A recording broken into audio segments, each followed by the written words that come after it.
자, 그리고 봉약침 요법도 굉장히 효과가 좋습니다. 어제도 사실 50견 환자분한테 오늘 봉약침 맞으실 거예요 그랬더니 환자분이 무서운데요? 막 이렇게 얘기하셨거든요. 그래서 안 무섭다는 거 보여드릴 거고요. 그럼 다음에 또 다른 사람들 뭐라 하냐면 죽는 거 아니에요? 라고 그러셨거든요. 그래서 그것도 한번 설명을 드릴 거고요.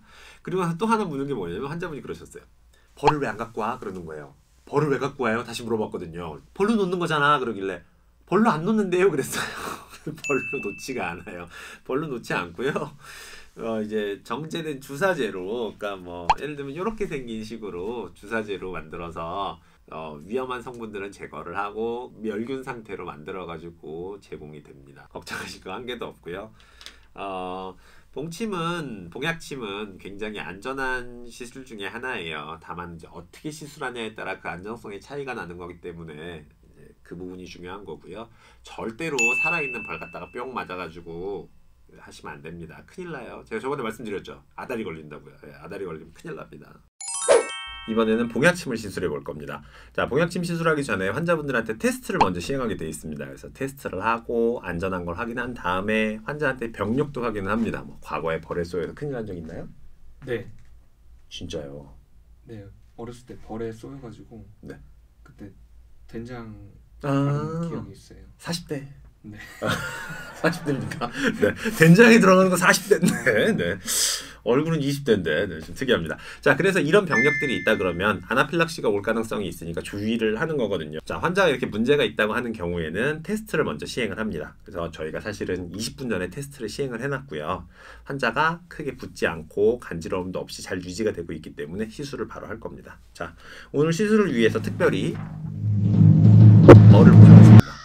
엄청 크죠. 왕벌이에요. 이제 큰일 날 겁니다. 이거 맞으면. 이거 맞으면 큰일 나요. 벌 갖다가 이렇게 빡 이거 하면은 환자 막 응급실 실려고 아까 얘기하잖아요. 벌 맞고 큰일 난 적 있다고요. 된장 또 들어가고 그래야 되거든요. 그래서 이런 걸로 시술하지 않고요. 주사제로 정확하게 시술을 했습니다. 자, 이제 시술을 하기 전에 또 소독을 해야겠죠. 소독은 맨날 해야 됩니다.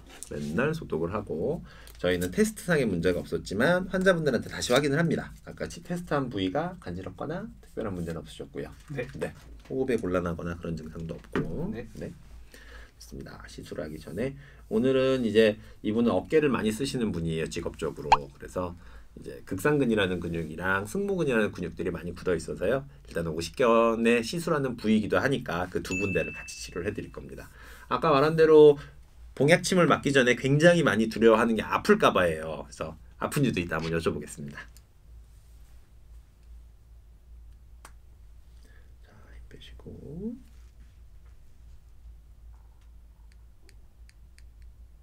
자, 조금 들어갑니다. 어때요? 그렇게 아픈 것 같진 않아요. 아픈 것 같진 않나요? 네. 네. 봉약침의 주성분은 이제 멜리틴이라는 성분이 들어가고요. 그리고 뭐 PLA2라 그래서 면역계통을 이제 흔들어줄 수 있는 성분들이 들어있게 되거든요. 이 성분들이 면역계통에 자극을 해서 면역세포가 많이 몰려오도록도 하고요. 그리고 통증의 채널에 관여해서 통증을 조절해주기도 하고요. 그리고 멜라틴이라는 성분 자체가 항염증 작용을 해서 염증 자체를 낮춰주기도 합니다. 혈류 공급이 충분히 안 되는 것들도 얘들이 담보를 해서 많이 공급을 시켜줄 거고요. 기본적으로 열감이 있습니다, 붓습니다 하는 것들은 다 혈류 공급을 많이 시켜준다는 얘기거든요. 그래서 혈류 공급, 근육의 이완, 통증의 조절, 그리고 염증의 조절까지 하면서 50견에 대해서 효과적으로 반응을 하게 됩니다. 보통 주기는 일주일에 2번 정도 맞게 되실 겁니다. 네. 네, 주 2회 정도 시술을 하면서 한 8주 정도 봉침을 계속 맞게 됩니다. 자, 이제 마지막 남은 거 뭐죠? 한약이에요. 한약은 굉장히 효과가 있어요. 쉽게 얘기하면 설명이 참 좋은데 설명할 방법이 그거밖에 없네랑 비슷한데. 참 좋은데 정말 좋은데 어떻게 표현할 방법이 없네. 자, 어혈이에요, 담음이에요, 그리고 또 뭐라 그랬죠? 뭐 한사라고 하는 어깨가 굳어서 혈류 공급이 잘 안 되는 혹은 이쪽이 더 상대적으로 체온이 떨어져 있는 그런 컨디션을 회복하는 약재들은 굉장히 종류가 많아요. 통증을 조절해주는 약재도 굉장히 많고 그리고 어깨나 목이나 허리에 작용하는 반응들은 다 달라요. 그래서 그런 약재들을 어혈이니 한산이 담음이니 환자의 문제 상태를 파악해가지고 좋아지게 하도록 약재들을 짜서 한약 처방을 해드리게 되는 거고요. 한약 자체가 제일 효과가 좋을 때는 언제냐면 야간통이 있을 때 그때는 확실하게 느끼세요.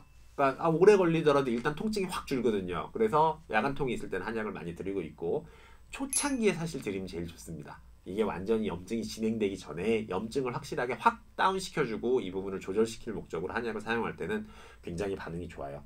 50견의 병의 순서에 따라서 초반인지 중반인지 후반인지에 따라서 한의사가 환자의 상태와 이 병기 상태를 보고 어떤 약을 줄지 처방을 보고 한다는 거거든요. 그렇기 때문에 한약은 한 종류만으로 되어 있는 게 절대 아니고요. 굉장히 50견에 사용하는 약재들도 많다, 다양하다. 그래서 그거에 맞게 처방을 한다. 그리고 아까 말했듯이 좀 더딜 수는 있지만 효과가 있다라는 걸 알고 계시면 되겠습니다. 자, 50견의 치료법 재밌게 보셨습니까? 50견은 모든 질환이 사실 마찬가지지만 치료 시기가 굉장히 중요한 질환 중에 하나예요. 초반에 조금 아플 때 잘 찾아서 치료를 시작하면 빠른 시간 내에 회복해서 좋아질 수 있고요. 이걸 놓치고 한 중간 때쯤부터 치료를 시작하면 굉장히 긴 시간 동안 치료를 받아야 됩니다. 저번에 말씀드린 것처럼 6개월, 7개월, 8개월은 일도 아니거든요. 그러면 굉장히 지쳐요. 환자도 힘들고 의사도 힘들고 다 같이 힘들기 때문에 초반에 좀 이상하다 싶을 때 딱 내원하셔서 뭐 봉약침이든 침이든 한약이든 적절한 치료를 받으면 빨리 잘 나을 수가 있습니다. 아까 뭐 침이나 봉약침이나 한약의 효과에 대해 설명을 드렸지만 굉장히 파워풀하고 잘 나을 수 있게 해드려요. 그러니까 걱정하지 마시고 너무 아플 것도 걱정하지 마시고 한의원에 내원해 주십시오. 저희는 다음 시간에 또 재밌는 내용으로 찾아뵙겠습니다.